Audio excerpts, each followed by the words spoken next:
네, 내가 새롭게 알게 된 걸 까먹으면 공부 효율이 떨어질 거고 외우면 끝나는 거니까 그거 외워가지고 내 걸로 만들고 새로운 시험을 준비하는 그런 느낌을 해주시면 딱 맞겠습니다.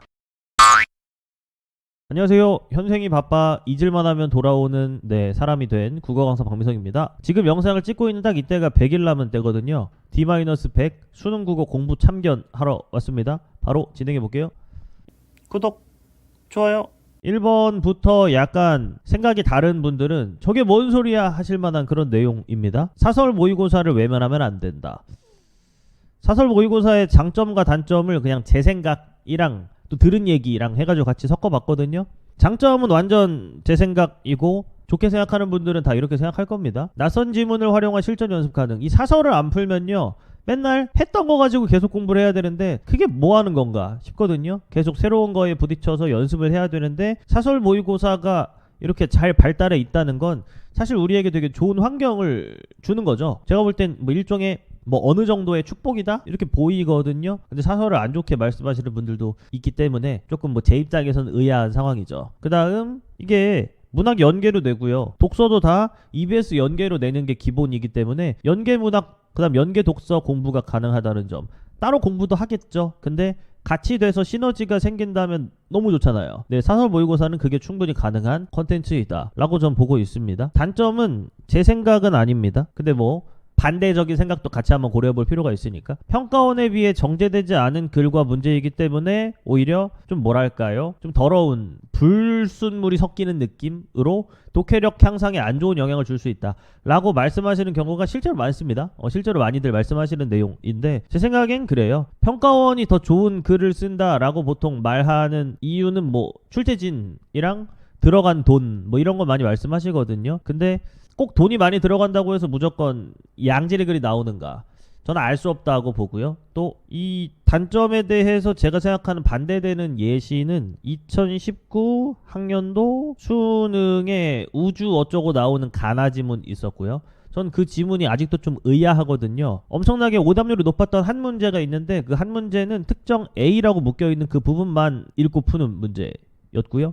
그 A라고 묶인 부분은 다른 문제엔 전혀 영향을 주지 않는 좀 이상한 구조였다고 봅니다. 또 하나는 2022학년도 그냥 단적인 생각나는 예시를 말씀드린다면 9평에 나왔던 자유의지 어쩌고 지문이 있단 말이죠. 그 자유의지 어쩌고 지문 읽어보시면 중간에 갑자기 욕구 충족적 자유의지라고 해서 어떤 내용이 나옵니다. 근데 그게 글 전체랑 전혀 상관도 없고 좀 이상한 내용이거든요. 근데 그게 돈을 많이 들였다고 하는, 물론 수능은 아니었지만 그런 평가원 모의고사에 출제가 된 그런 모습을 볼 때 꼭 평가원이라고 해서 더 엄청나게 좋은 그런 글을 쓰는 건 아니구나 저는 많이 느끼거든요. 또 이 사설 모의고사라는 게 그 평가원 시험을 보고 따라해서 연습을 시키려고 만든 것들이잖아요. 근데 평가원이 아니니까 의미가 없어. 이렇게 보기엔 좀 무리가 있지 않나 싶어서요. 사설 모의고사 적극적으로 활용하면 좋겠다. 물론 제가 특정 회사를 말씀드리고 이걸 사는 게 좋다, 저거도 좋다 이렇게 말하면 이상해지기 때문에 말씀은 안 드리지만 사설을 적어도 이런 이유로 외면하는 건 지금 시기에 좀 이상한 공부를 만드는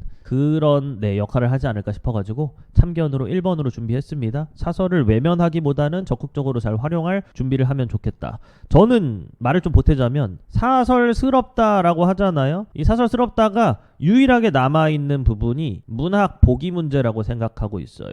근데 이 문학 보기 문제를 거꾸로 말하면 문학 보기 문제를 빼고 생각해 봤을 때는 사설스러운 느낌은 이미 2024년 현재 많이 사라져 있지 않나 싶은 생각하거든요. 퀄리티가 많이 올라왔습니다. 좀 믿고 공부하시는데 잘 활용하면 좋지 않을까? 이런 생각은 분명히 해보네요. 첫 번째 참견이었고요. 그 다음 2번 추가적인 공부에 대한 생각입니다. 수능 국어는 그냥 잘 읽고 잘 풀면 되는데, 즉 행동이 거의 퍼센티지를 정확히 말씀드릴 수는 없지만 제 생각엔 80% 이상 잘 읽고 잘 풀면 끝납니다. 근데 채워져 있어야 되는 것도 나름 있죠. 그 내용들은 돌아본다면 요 정도일 것 같아요. 근데 요 공부를 현실적으로 말씀드립니다. 다 해놨어야 돼요. 지금 8월 6일이거든요. 해놨어야 돼요. 근데 안 했죠. 보통 잠 줄이고 공부한다 이런 걸 엄청 비효율적이고 이상한 일인 것처럼 말씀을 하신단 말이죠. 저도 추천하지는 않죠. 당연히 멀리 보고 했을 때 잠 줄이고 공부하는 게 엄청나게 공부 효율을 올린다고 보진 않으니까. 근데 책임은 져야죠. 책임은 져야 되기 때문에 이 추가적인 공부가 필요하네.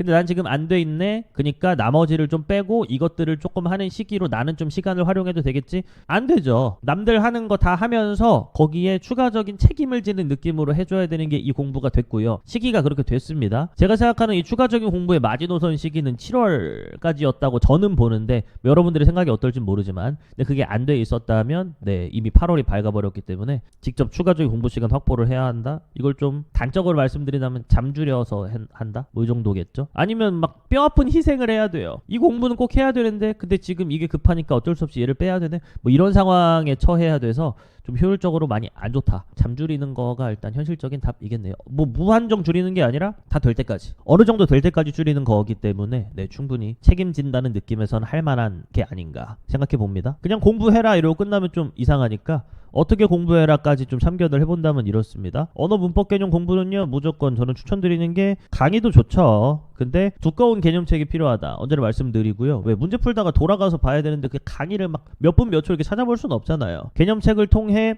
한 바퀴 다시 해야 한다. 안 해놨다면. 근데 한 바퀴 다시 하는 거에 대해 보통 거부감을 많이 갖는단 말이죠. 왜? 나 공부 어느 정도 했는데 이걸 왜 해야 되냐 싶을 테니까. 근데 해놨던 사람은요 빨리 돼요. 이거죠. 난 이건 알아. 넘어가세요. 나 이 단원에 이걸 잘 몰라. 표시하세요. 그 다음 표시한 부분만 달달달달 공부해서 끝내는 거죠. 그렇게 모든 부분에 대한 표시가 되고 모든 부분에 대한 표시를 바탕으로 한 공부가 끝났어. 그러면 한 바퀴 다시 돌렸다가 되는 거예요. 그 다음은 이 플러스 공부가 반드시 필요하겠죠. 뭐 계속 문제 풀어야 돼요. 문제 풀다가 두 가지요. 틀렸다. 다시 개념책 가서 공부. 해설지 말고. 그 다음은요 이거 맞췄는데 약간 뽀록인 듯 약간 좀 애매하고 좀 어려운 개념인데 어찌어찌 맞췄다 객관식 특성상 무조건 돌아가서 공부 되는 거죠. 언어 문법 개념 공부였고요. 제가 말씀드린 추가적인 시간을 확보해야 된다고 했던 건 이 부분이겠네요. 한 바퀴 다시 돌릴 시간은 여러분들이 지금까지 안 해왔던 거 생각하면서 조금 더 체력 희생을 해야겠죠. 어쩔 수가 없는 겁니다. 그거 한번 해주시면 너무 좋겠다 라고 참견 드려보고요. 그 다음은요 연계 문학작품 뭐 특정 회사를 말씀드릴 수 없지만 뭐 네이버에 책 파트 누르시고 수능특강 평가문제집 치면 나오는 지배적인 하나의 그 출판사 책이 있을 겁니다. 그게 효율이 가장 좋아요. 그냥 작품 공부하고 문제 풀고 끝. 요 작업을 계속 해주시면 분명히 공부가 되는 그런 구성으로 잘 되어 있다고 보거든요. 근데 한 번에 많이씩 공부해가지고 끝내는 걸 추천드리고 그냥 강의를 세워라 내워라 들을 만한 시기는 아닙니다. 왜 추가적인 공부기 때문에 그러하겠죠. 그리고 그건 뭐 한 2월 뭐 그때 하셨어야 됐던 건데 지금 8월이라 가지고요. 요걸로 빨리 끝내시는 걸 추천드린다. 얘도 추가적인 시간이 필요하겠죠. 그 다음 수능 완성은 이 평가 문제집에 안 나옵니다. 안 나왔고요. 안 나오는 걸로 알고 있습니다. 그래서 수능 완성 사용 설명서를 통한 자율적인 공부가 최선인데 뭐 잊을만 하면 돌아오는 제가 함부로 약속드릴 수는 없지만 수능 완성 문학 작품에 대해서는 조금 같이 공부할 수 있는 그런 영상도 한번 올려보는 걸로 한번 해보겠습니다. 요 정도고요. 여기서 공부한 내용이 있으니까 얘도 여기서 영향 받아가지고 공부가 금방 될 걸로 보이거든요. 수능 완성까지 딱 공부해서 끝내주시는 걸로. 연계 문학작품 공부가 뭐 필수라고 생각하십니까? 이러면 필수까지는 아니다라고 생각은 하죠. 근데 다들 하니까 한다면 이런 방법으로 지금 추가적인 공부라는 포지션으로 해야 되지 않을까 해서 말씀드리는 겁니다. 저는 당연히 이것보다 먼저 뭐가 있어야 된다고 보냐면 갈래별로 이렇게 읽고 이렇게 풀겠다 하는 방법론의 확립, 그리고 주관적인 나의 기준이 계속 관여되는 그런 문제풀이로부터 벗어나야 하니까 평가, 어떤 판단 기준의 개선, 판단 기준의 교정, 이런 것들이 훨씬 더 중요하다고 봅니다. 즉 모르는 작품이어도 풀 수 있게 된 다음에 거기에 아는 작품인 상태가 더해지는 거죠. 이게 돼야 하는 건데 어쨌든 연계 문학 작품을 공부할 거라면 이런 방법을 추천드린다. 문학 개념이요. 얘는 이제 한 바퀴 돌리는 건 추천하지 않습니다. 추천하지 않고요. 문제를 풀어요. 그러면 현대시에 하나 나올 확률이 높고요. 또 고전시가에도 하나 나올 확률이 높으며 소설 두 작품 중에는 한 개 혹은 두 개 이렇게 나올 것 같습니다. 뭐가? 표현법이 포함되어 있는 그런 문제가. 그 선택지의 모든 내용들을 다 알아야 돼요. 언제나 의미 플러스 기준이라고 말씀드리거든요. 문학 개념은요. 의미는요 여러분 중학생도 알아요. 근데 우리는 의미 알고 그냥 타협한단 말이죠. 나 이거 뭔지 알아. 뭔지 아는 게 뭐가 중요해요. 돌아가서 찾아야 되는데. 있다 없다를 판단할 수 있는 기준이 내가 학습이 되어 있는가 생각해 보시고요. 기준 학습이 안 되어 있으면 공부해서 알아야 합니다. 공부해서 어떻게 하는데 뭐 여러분들이 공부했던 책을 통해 봐도 될 거고, 아니면 뭐 공부하는 선생님 있으면 여쭤봐도 될 거고, 아니면 아니면 강의면 다시 찾아봐도 될 거고, 이 모든 것이 없다 네이버 검색해 보시면 나옵니다. 나오니까 한번 판단해 보시길 바라겠고요. 네, 얘도 추가적인 공부 포지션에 들어가는 마지막 내용이 되겠네요. 왜냐면 그냥 나의 행동 교정은 아닌 지식적인 공부가 분명히 될 테니까요. 추가적인 공부를 통해 새롭게 알게 된 것, 이거는 뭐 언제나 공부 관련 잔소리 할 때 꼭 말씀드리는 건데요. 무조건 어제 몰랐는데 오늘 새롭게 알게 된 거, 얘를 까먹으면 공부 효율이 떨어지고요. 얘를 가져갈 수 있다면 우린 공부한 사람이 됩니다. 그리고 성적이 실제로 오르죠. 네, 그걸 옛날 사람 기준 노트, 요즘 사람 기준 상관없습니다. 태블릿 문서, 하나의 문서에 모아가지고 정리해 두셔야 하고요. 나중에 그때 그 새롭게 알게 된 그거 뭐였지 생각할 때 무조건 찾아볼 수 있어야 하며, 또 하나 주요 시험 며칠 전이에요. 달달달 외울 게 필요하겠죠. 그 달달달 외울 게 국어 공부에는 내가 만들어야 있지 그냥 존재하진 않거든요. 네, 내가 새롭게 알게 된 걸 까먹으면 공부 효율이 떨어질 거고, 외우면 끝나는 거니까 그거 외워가지고 내 걸로 만들고 새로운 시험을 준비하는 그런 느낌으로 해주시면 딱 맞겠습니다. 여기까지가 추가적인 공부에 대한 제안소리였고요. 방법적인 변경, 죄송하지만 저는 언제나 방법적인 변경을, 왜냐면 제가 수업하는 내용이 엄청 일반적인 건 아니지만 필요하다고 제가 생각해서 하는 그런 수업이기 때문에 방법 바꾸셔야 된다, 제 수업 들으셔야 된다, 뭐 이런 얘기죠 사실상. 근데 이제는 솔직하게 말씀드린다면 늦었습니다. 늦었고요. 늦었다고 해서 망했나? 그건 아니에요. 그건 아니고 늦은 걸 인지해야 되고요. 왜냐면 딱 제가 생각하는 마지막 시기는 딱 이때거든요. 6평을 봤는데 공부 방향이 뭔가 좀 아닌 것 같아요. 그럼 바로 바꿨어야 됩니다. 그래야 9평 대비하고요. 9평 대비한 결과 바탕으로 자신감 얻어서 수능 잘 보는 요런 과정이 됐을 거란 말이죠. 근데 안 했으면요, 두 가지 중에 하나겠죠.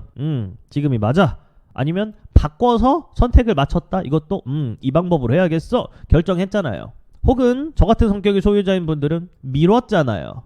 뭐 그냥 일단 하던 대로 해봐야지, 그냥 막연하게 열심히 하면 되겠지 생각했잖아요. 그러면 그거에 대한 책임을 지셔야 합니다. 자꾸 책임을 강조하게 되고요. 근데 이 수능은 모두가 되게 비슷한 조건 아래 열심히 노력해가지고 보는 요런 시험이고 그런 게임이기 때문에 당연히 책임감 싸움입니다. 어쩔 수가 없는 거죠. 네, 이제 책임을 져야 합니다. 신뢰가 있으면요, 이런 말씀은 좀 조심스럽지만 방법이 구려도요 신뢰가 있는 게 나아요.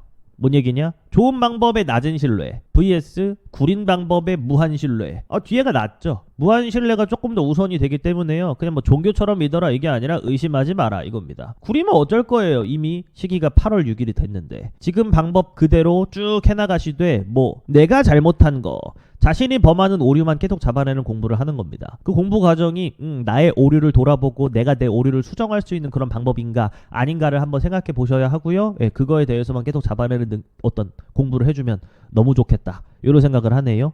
계속 방법적인 거 새로운 거 배울 때 보통 막 판단하면서 배운단 말이죠. 근데 그런 거 이제는 늦었으니까 하지 마시고요. 원래도 안 하는 게 좋지만 절대 하지 마시고요. 그냥 듣는 수업 있으면 그게 그냥 진리인 거예요. 얘는 믿어서 배워. 그 다음 뭐라도 배웠죠? 그럼 이득이에요. 그 다음 문제 풀어. 근데 방법이 구려서 틀렸, 이거 하지 마시고 내가 실수한 건 무엇인가, 지금 상황에서 내가 나아질 수 있는 건 무엇인가만 계속 고민하는 그런 문제풀이와 그 이후 공부가 이루어지면 너무 좋겠다, 이런 생각이 드네요.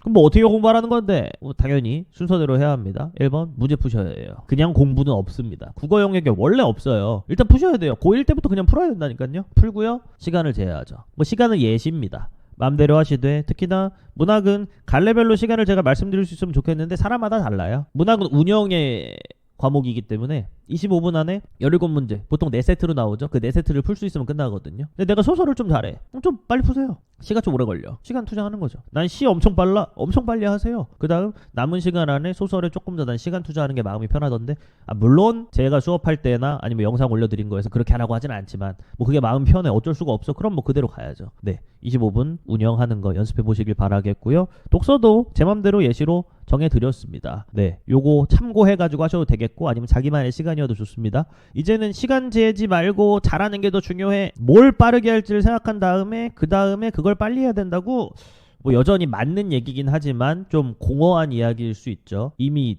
늦었죠. 이런 공부를 하기엔 조금 늦었기 때문에 현실적으로 말씀드립니다. 무조건 속도랑 같이 가야 돼요. 이렇게 하면 정확성이 올라가는데 조금 더 점수 올리는데 좀 더 불리하지 않나?